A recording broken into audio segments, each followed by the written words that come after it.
Hi, this is Kay from the UK Storytime, and today's story is Mr. Small by Roger Hargreaves. Mr. Small was very small, probably the smallest person you've ever seen in your whole life, or perhaps the smallest person you've never seen in your whole life. Because he was so small, you probably couldn't see him anyway. Mr. Small was about as big as a pin, which isn't very big at all. So perhaps we could say that Mr. Small was as small as a pin. Now, this story is all about the time Mr. Small decided to get a job. The trouble was, what sort of job could Mr. Small do? After all, there aren't that many small jobs. Mr. Small had thought about it for a long time, but hadn't had any ideas. Not one. He was thinking about it now, while he was having lunch. He was having half a pea, one crumb, and a drop of lemonade. Mr. Small thought and thought while he was eating his big lunch, but it was no use. Thinking just made him thirsty, so he had another drop of lemonade. I know, he thought. After lunch, I'll go and see my neighbour, Mr. Robinson, and ask his advice. So after lunch, he left his house, which was underneath a daisy at the bottom of Mr. Robinson's garden, and walked to Mr. Robinson's house at the top of the garden. It was quite a long walk for somebody as small as Mr. Small, and halfway there he stopped for a rest. He sat on a pebble, feeling out of breath. A worm crawled by and stopped. "Good afternoon, Mr. Small," said the worm. "Good afternoon, Walter," said Mr. Small to the worm, whom he knew quite well. "Out for a walk, are you?" asked Walter. "I'm going to see Mr. Robinson," replied Mr. Small. "Oh," said Walter. "About a job," added Mr. Small. "Oh," said Walter the worm again, and crawled away. Walter was a worm of very few words. After he'd rested for a while, Mr. Small started off again and walked all of the rest of the way to Mr. Robinson's house, without stopping once. When he got there, he climbed up the steps to Mr. Robinson's back door. He knocked on the door. Nobody heard him. He knocked again on the door. Nobody heard him. The trouble was, you see, that if you're as small as Mr. Small, you don't have a very loud knock. Mr. Small looked up. There, high above his head, was a doorbell. "How can I ring the bell when I can't reach it?" thought Mr. Small. He started to climb up the wall, brick by brick, to reach the bell. He had climbed up 4 bricks when he made the mistake of looking down. "Oh dear," he said, and fell. Bang! "Ouch," said Mr. Small, rubbing his head.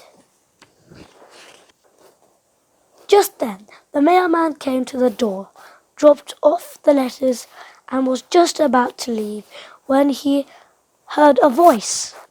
"Hello," said the voice. "Hello," he said to Mr. Small. "Who are you?" "I'm Mr. Small," said Mr. Small. "Will you ring the bell for me?" "Of course I will," replied the mailman, and pressed the doorbell with his finger. "Thank you," said Mr. Small. "My pleasure," said the mailman, and off he went. Mr. Robinson opened the door and looked out. "That's funny," he said. "I'm sure I heard somebody ring the bell." He was about to shut the door when he heard a little voice. "Hello," said the voice.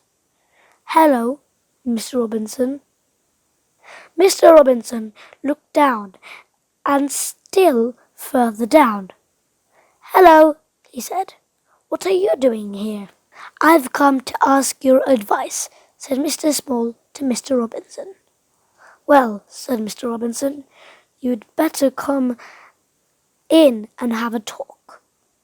Mr. Small followed Mr. Robinson into the house and perched on the arm of Mr. Robinson's favourite chair. Mr. Small told Mr. Robinson how he couldn't think of a job that he could do. Mr. Robinson sipped a cup of tea and listened. "So you see," Mr. Small exclaimed, "how difficult it is." "Yes, I can see that," said Mr. Robinson. "But leave it to me. Mr. Robinson knew a lot of people." Mr. Robinson knew somebody who worked in a restaurant and arranged for Mr. Small to work there, putting mustard into mustard jars. But Mr. Small kept falling into the jars and getting covered in mustard. So he left that job.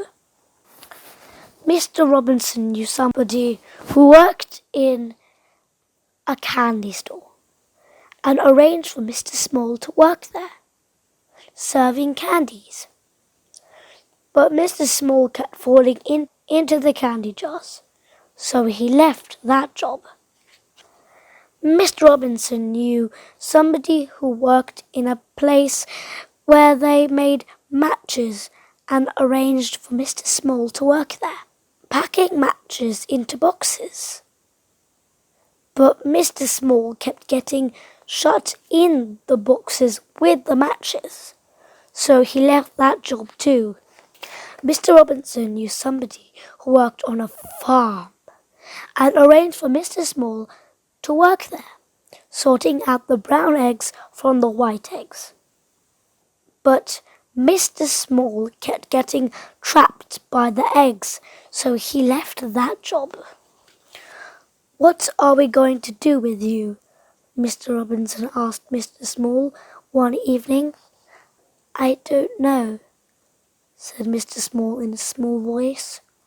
"I've got one more idea," said Mr. Robinson. "I know somebody who writes children's books. Perhaps you could work for him." So the following day, Mr. Robinson took Mr. Small to meet the man who wrote children's books. "Can I work for you?" Mr. Small asked the man. "Yes, you can," replied the man. "Pass me that pencil and tell me all about the jobs you've been doing. Then I'll write a book about it. I'll call it Mr. Small," he added. "But children won't want to read a book all about me," exclaimed Mr. Small. "Yes, they will," replied the man.